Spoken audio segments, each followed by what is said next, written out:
안녕하세요. 코로나 시대의 현명한 집콕 대화 강의를 맡은 지역사회교육실천본부 책임 강사 이영미입니다. 여러분, 올 한 해는요, 정말 예년보다는 유난히 긴 것 같다라고 말씀하시는 분들이 참 많으십니다. 벌써 올 한 해가 다 지나가고 있는데요. 새해 초에 결심했던 일들 다 못 이뤘다고 생각하시는 분들도 많으실 것 같고요. 그래도 우리 건강하니까 참 다행이다라고 생각하시면서 마음을 쓸어내리시는 분들도 계실 것 같고요. 혹은 주변에 불편하신 분이나 몸이 좀 약하신 분들 때문에 걱정하시는 분들도 많으실 것 같습니다. 요즘 신문을 보면은요, 코로나 블루라는 말이 있을 정도로, 이런 말이 신종어로 나올 정도로 육체적으로 그리고 정신적으로도 많이 힘들어 하시는 분들이 많으실 것 같은데요. 우리가 많이 힘들 때 어디에서 에너지를 얻죠? 그렇죠. 바로 가족에게서, 가정에서 에너지를 많이 얻습니다. 그렇다면 코로나 시대, 우리 가정은 어떻게 변화가 되었을까요? 네, 가족과 함께한 시간을 좀 알아봤는데요. 코로나 시대에 가족끼리 함께한 시간은 화면을 보시는 것처럼 61.1%로 늘었습니다. 이 조사를 할 때요, 가족 간에 함께한 한 시간, 1시간에서 5시간 정도로 말씀을 드렸는데요. 그만큼 가족 간에 함께한 시간은 많이 늘었다는 거죠. 그러면 이렇게 가족 간에 함께하는 시간이 늘어서 여러분 행복하셨나요? 평소에 조금 부족했으나 이렇게 함께하는 시간이 늘어서 너무너무 좋았다라고 생각하시는 분들이 많으실까요? 가족과 코로나 이전에는 어떤 시간을 보냈는지 한번 알아보도록 하겠습니다. 그러니까 영유아를 제외하고요. 초, 중고생과 우리 가족들이 함께했던 시간을 살펴보니까요. 고작 13분 정도밖에 되지 않았습니다. 그러니까 아이들과 잠자는 시간과 식사하는 시간을 제외하고요. 아이들과 함께하는 시간이 13분이었다는 거죠. 우리 13분 동안 뭘 할 수 있을까요? 몇 마디나 대화를 할 수 있을까요? 네, 부족하다고 많이 느끼셨을 것 같아요. 그렇다면 우리 검은 머리가 팥뿌리가 되도록 함께하기로 약속한 배우자분들과는 하루에 어느 정도의 시간을 보냈을까요? 한 서너 시간 정도는 함께 하지 않았을까 하는 생각이 저는 들었었는데 통계 조사 결과를 살펴보니까요.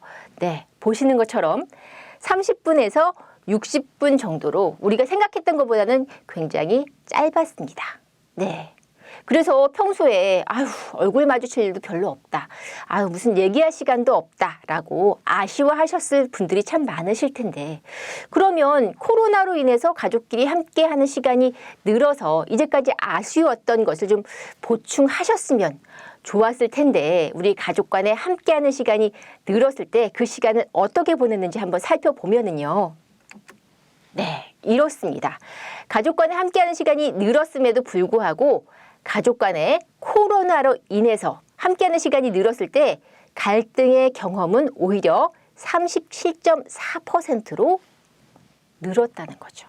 그러니까 10집 중에 서너 집은 우리 좀 화났어요. 우리 좀 싸웠어요. 우리 좀 갈등이 있었어요. 라고 얘기하셨다는 겁니다. 네, 이거 좀 심각한데요.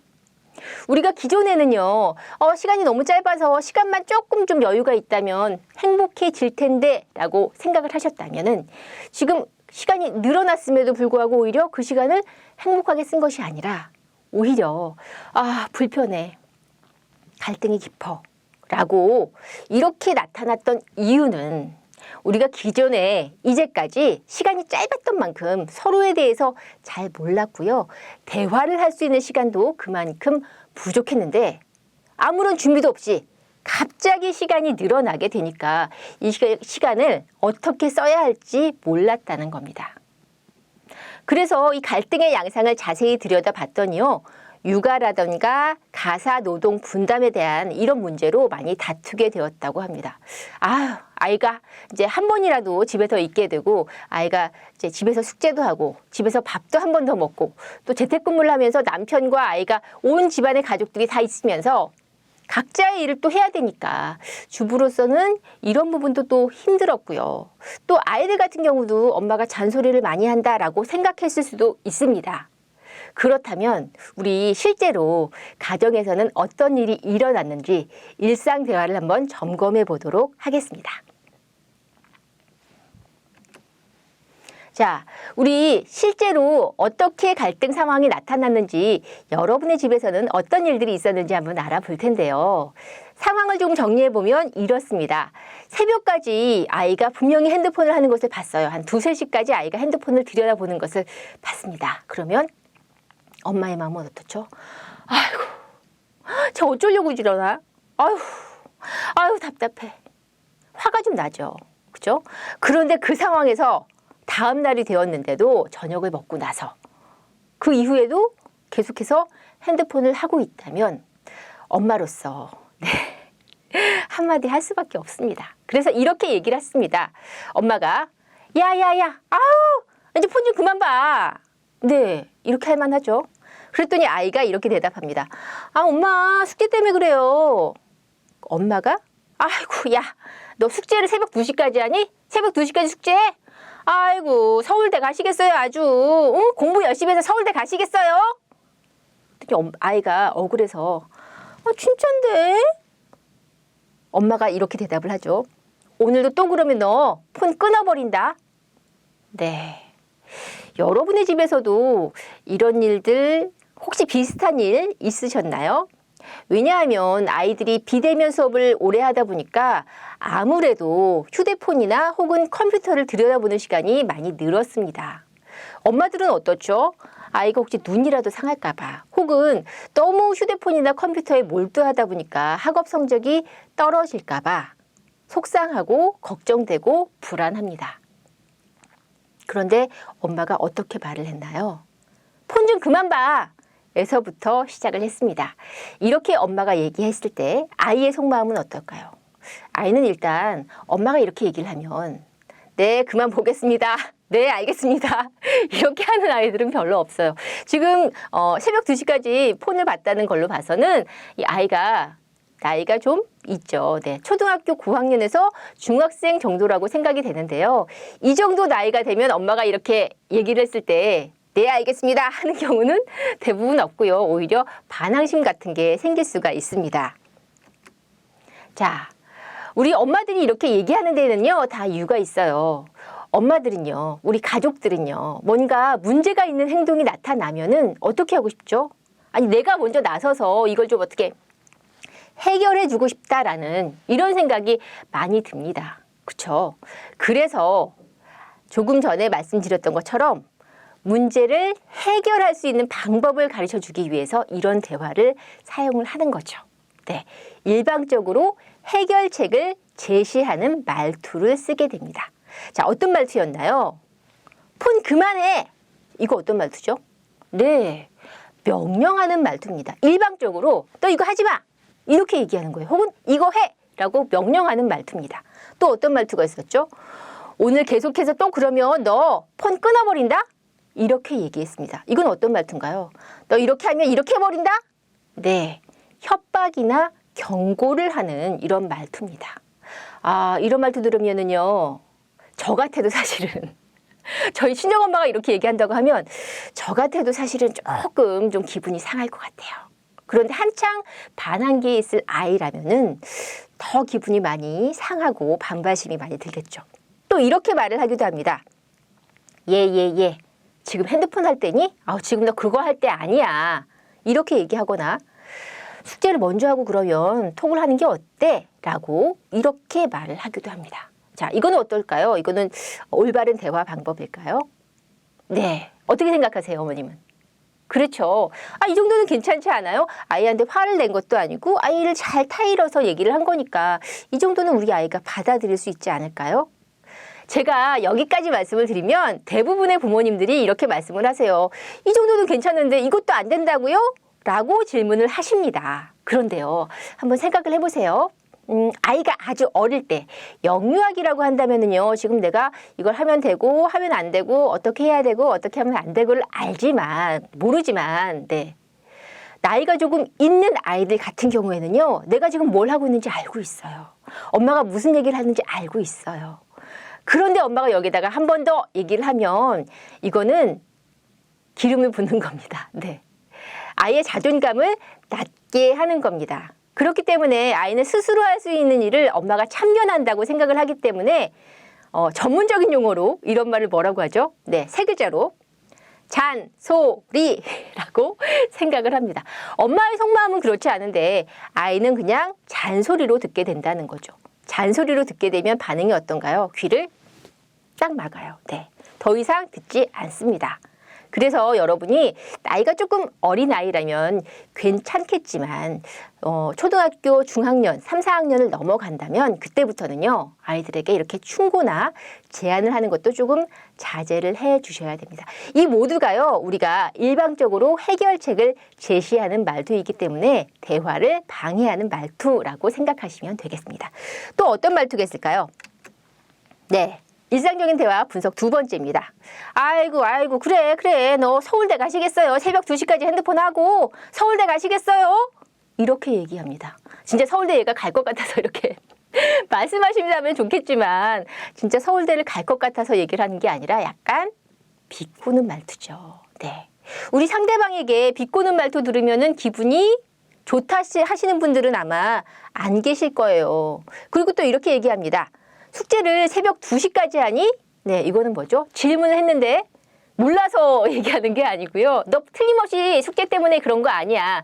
너 이거 핸드폰 게임하느라고 그런 거야. 혹은 카톡하느라고 그런 거야. 라고 탐색하는 질문입니다. 엄마가 결론을 이미 딱 내려놓고 이거 맞지? 이거 아니지? 라고 얘기하는 거기 때문에 이것도 역시 기분이 좋을 리 없는 말투입니다. 또 어떤 게 있죠? 옆집 땡땡이는 새벽까지 공부를 한다더라. 야, 옆집 땡땡이는 어느 학교 갔다더라. 이런 말투. 네, 비교하는 말투입니다. 네, 주변에서 뭐 과장님이 아이고 김대리, 이 대리는 보고서 이렇게 잘 써서 냈는데 김대리는 이게 뭐야? 라고 저한테 말을 한다면, 어머님한테 말을 한다면, 아버님께 이렇게 말을 한다면 기분 상하시겠죠. 아이들도 똑같습니다.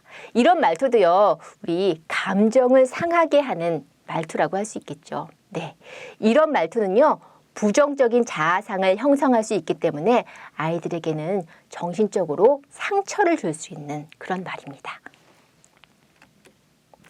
네, 지금까지는요, 말은 하고 있으나 실제로 대화를 하고 있지는 않은 일상에서 대화를 방해하는 말투에 대해서 알아봤습니다.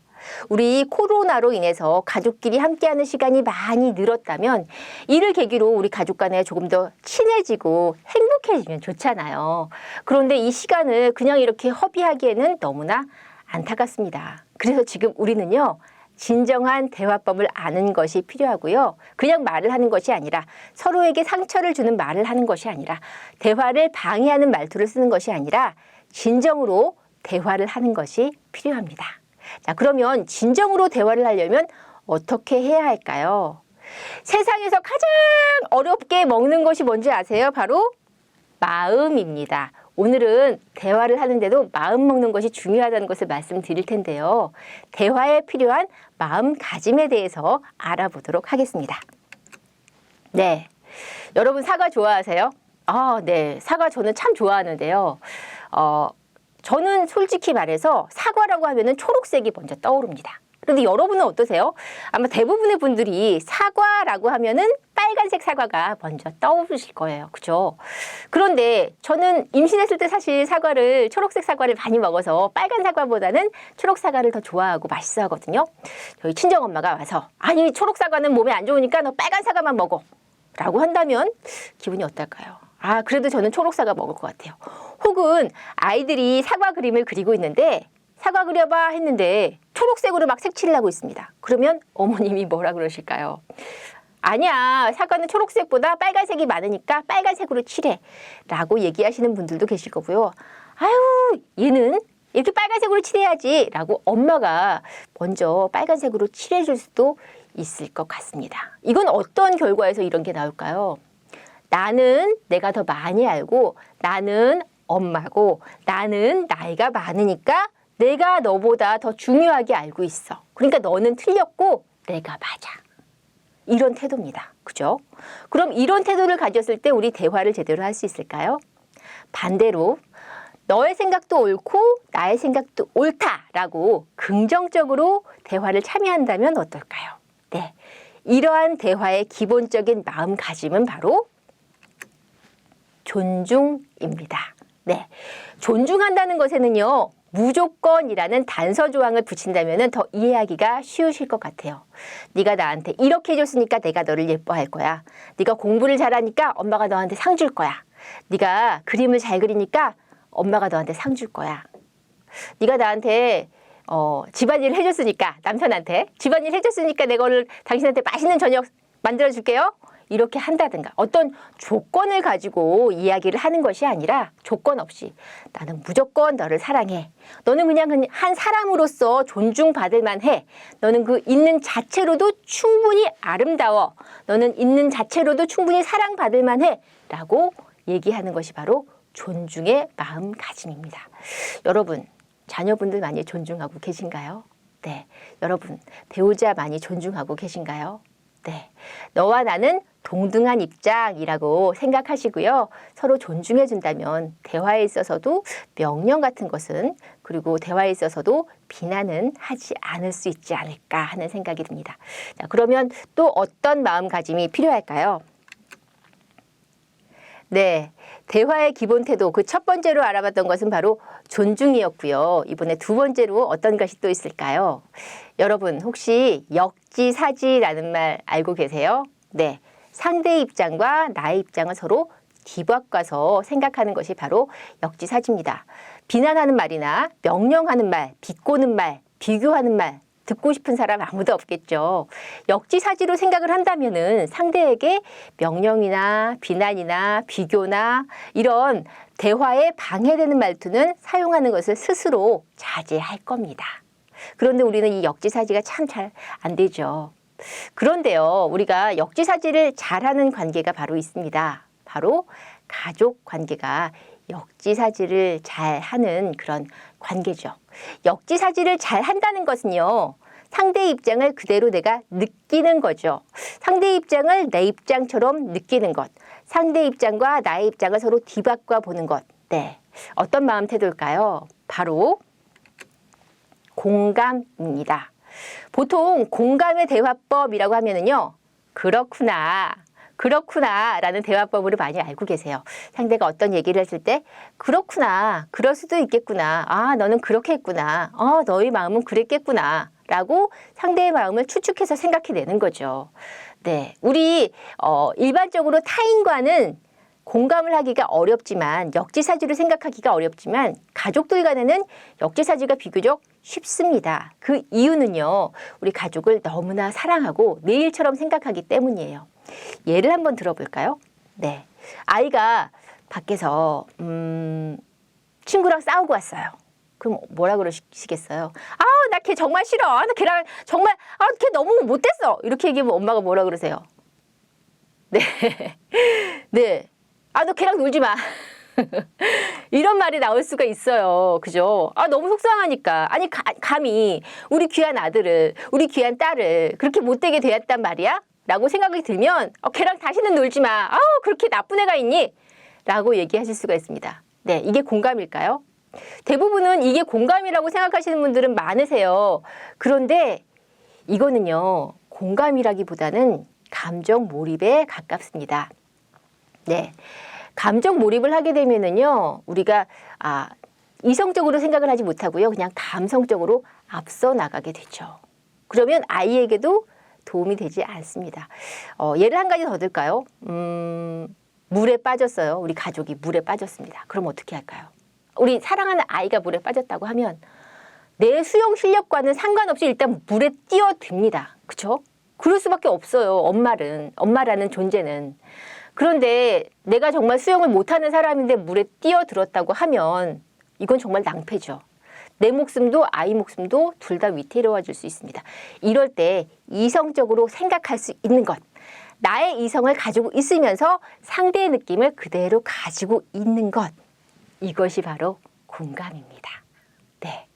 그래서 사랑하는 마음은 깊더라도 우리가 이성적으로 이거는 이렇게 판단을 해야 되는구나 라고 생각을 하시면서 공감해 주시는 것이 중요합니다. 지금까지 서로의 마음을 잘 통하게 하는 대화의 기본 태도, 마음가짐에 대해서 좀 배워봤는데요. 사실 대화의 기본 태도는 4가지가 있습니다. 존중, 수용, 공감, 진솔의 4가지 마음가짐이 필요한데요. 오늘은 그중에서 존중과 공감에 대해서 알아봤습니다. 상대를 있는 그대로 생각하고 상대의 감정을 내 입장처럼 생각하는 것, 그러면서도 나를 지키는 것, 이성적으로 생각하는 방법에 대해서 배웠는데요. 수용과 진솔에 대해서도 조금 더 공부를 한다면 여러분이 대화에 있어서 조금 더 능숙하게 서로 소통할 수 있지 않을까 하는 생각이 들어요. 올 한 해는 코로나로 인해서 정말 너무나 많은 변화가 있었습니다. 가족과 함께하는 시간은 늘었으나 오히려 가족과 불화와 갈등이 생겼다고 말씀하시는 분들이 참 많으셨어요. 왜냐하면 우리가 가족에 대해서 너무 몰랐기 때문이겠죠. 이제 조금 더 시간의 여유가 있다면 우리 가족을 알아가는 시간으로 좀 만들어 보셨으면 좋겠어요. 이제까지의 대화 습관, 일상 대화의 점검을 통해서 알아봤고요. 그리고 대화를 좀 더 잘하기 위해서, 소통을 잘하기 위해서 가져야 하는 마음가짐에 대해서도 알아봤습니다. 오늘 여러분께서 공부하신 내용, 강의에서 알았던 내용을 참고로 하셔서 존중과 공감을 가지고 대화를 한다면 비난이나 명령은 조금 줄어들지 않을까 하는 생각을 해봤습니다. 자, 지금이 어쩌면은 가장 힘든 시기일 수 있어요. 한겨울처럼 정말 가족 간에도 너무 불편하고 힘든 시기일 수 있습니다만 우리가 서로 공감하고 존중한다면요, 파릇파릇 새싹이 돋아나는 봄, 그리고 푸르름이 만연한 여름, 그리고 아름다운 가을로 함께 느낄 수 있지 않을까요? 오늘 강의는 여기까지입니다. 네, 오늘 강의 어떠셨나요? 여러분들이 어떤 느낌을 받으셨는지, 어떤 도움을 받으셨는지 저도 좀 궁금한데요. 우리 소통하는 차원에서 댓글 남겨주시면 저도 거기에 대해서 답글 남겨보도록 하겠습니다. 혹은 질문사항 같은 것도 남겨주셔도 제가 답글 남겨드릴게요. 네, 여러분에게 조금이라도 도움이 됐으면 좋겠다는 바람을 가지고 있습니다. 다음에는요, 얼굴 마주하고 소통하면서 강의하는 날이 왔으면 좋겠습니다. 감사합니다.